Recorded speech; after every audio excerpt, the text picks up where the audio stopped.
Well, Jill and Rodney Hearn are a wonderful couple. They live in Seattle, Washington, spend half their time in the year living and working in Seattle, and the other half sailing. They're very fortunate to have a great 6 month a year sailing on their boat, on their yacht called Luckfar.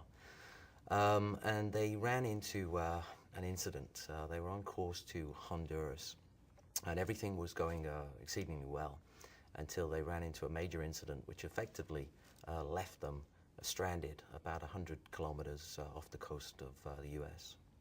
So what happened was, unfortunately, on 16th of January 2007, around 1 o'clock, a huge gust of wind came and effectively broke their mast in half. And so all of their communications equipment that were attached to the mast went overboard.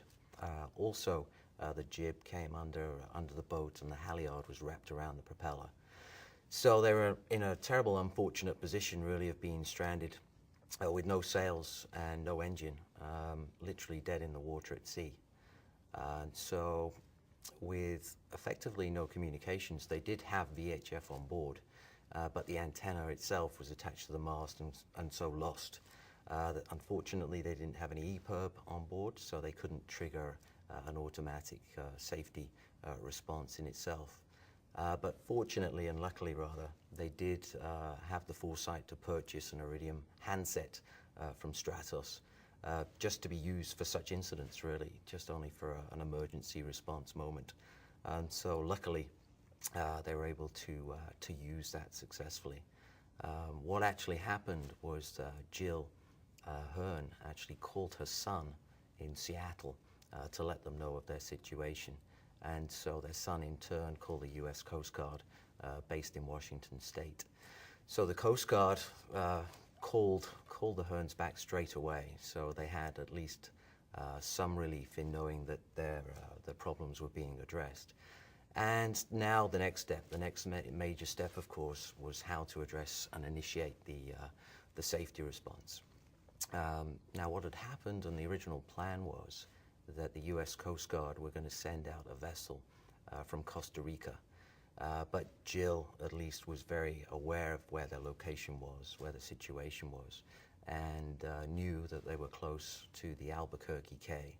So what she'd done was communicate and coordinate with the Coast Guard again over the Iridium, and so knew that that was the home of the Colombian Armada.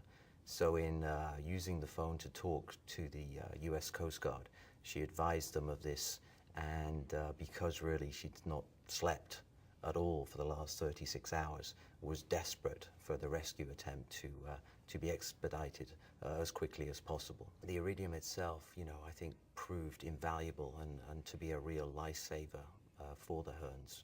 I mean, the net effect was that they at least saved a good 12 hours, I would say, in having the rescue attempt come from that location. And the Hearns are very grateful that at least they were rescued faster than they would have been. And indeed, potentially that was a life-saving moment for them as well.